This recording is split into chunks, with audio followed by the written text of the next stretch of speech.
saya sebutkan di situ ada tujuan, ada definisi pernikahan. Banyak orang berumah tangga tidak tahu apa definisi pernikahan. Di dalam Islam itu ada definisinya. Pernikahan dalam Islam adalah penyatuan dua lawan jenis anak Adam dalam sebuah ikatan ritual agama yang menghalalkan hubungan biologis di antara keduanya, serta menyatukan antara kedua keluarga, kedua pasangan, suku dan negara. Itu definisinya. Saya bagi menjadi 3 potongan. Pernikahan dalam Islam adalah penyatuan antara dua anak Adam, dua jenis, ya, dua lawan jenis dari anak Adam, laki-laki dan perempuan. Dari definisi ini keluar tidak boleh nikah sesama jenis, nggak ada homoseksual, nggak ada lesbian.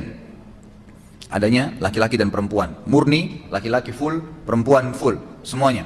Yang tengah-tengah nggak diterima dalam Islam. Banci, lesbian, homoseksual nggak ada dalam Islam, ditolak semua, dosa besar, hukum. Nggak boleh, penyakit.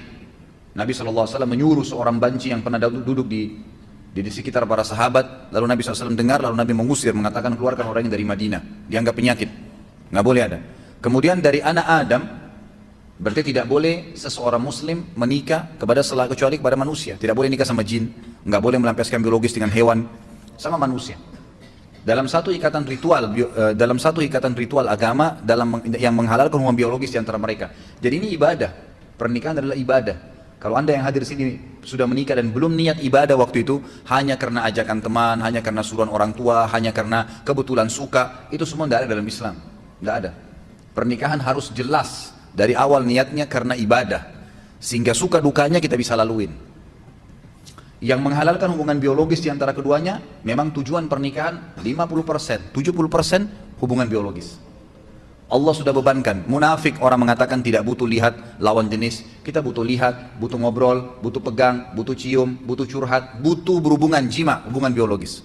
Itu fitrah. Kalau ada orang tidak butuh ini, dia keluar, abnormal. Bukan orang yang normal. Tidak ada di situ dia. Dia keluar dari batas normalnya. Tapi kalau dia normal, maka manusiawi sekali dia membutuhkan itu. Tapi Allah Subhanahu wa taala mengajarkan kita caranya dengan akad nikah. Hanya 5 menit. Si wali mengatakan saya nikahkan kamu sama anak saya fulan bin fulan, kemudian si laki-laki mengatakan saya terima, selesai. Sah pernikahannya, hubungan biologisnya juga sah. Lalu dikatakan akan menyatukan keluarga kedua pasangan. Jangan antum menikah, targetnya hanya pasangan kita. Kalau kita menikah, tanda kutip kita juga menikah, tanda kutip ya, kita juga menikah dengan keluarganya. Harus siap, ada ipar, ada mertua. Banyak orang ribut sama mertuanya, ribut sama iparnya, karena dia tidak siap. Dia cuma mau pasangan hidupnya saja, eksklusif. Iparnya datang gak dibukain pintu. Suaminya mau bakti sama ibunya, cemberut. Dosa dia. Gimana caranya? Hukum syar'i tidak bisa diubah. Ini bukan hukum rimba. Hukum Allah pencipta langit dan bumi. Laki-laki tetap wajib bakti sama orang tuanya sampai dia mati, dianya mati. Kalau orang tuanya mati atau hidup tetap wajib dia bakti. Tidak boleh istri menjadi penghalang suaminya untuk ketemu ibunya, bakti, ngantarin makanan, ziarah kuburnya kalau mati. Nggak boleh, haram. Dia harus dukung. Banyak istri bangkang dalam poin ini sampai seorang anak berani bangkang dengan orang tuanya. Bahkan saya tahu ada kejadian di Jakarta karena istrinya nggak suka, tadinya dia belikan rumah ibunya di sebelah rumahnya, dipindahin ibunya. Durhaka sama orang tua.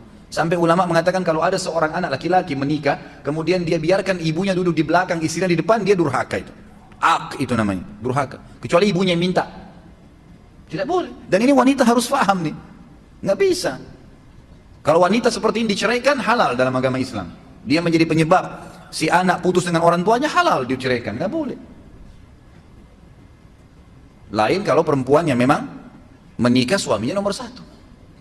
Sama Anda juga sebagai laki-laki. Tahu perempuan ini pada saat menikah dia punya orang tua, dia punya anak, dia punya saudara, kita punya ipar, harus bisa.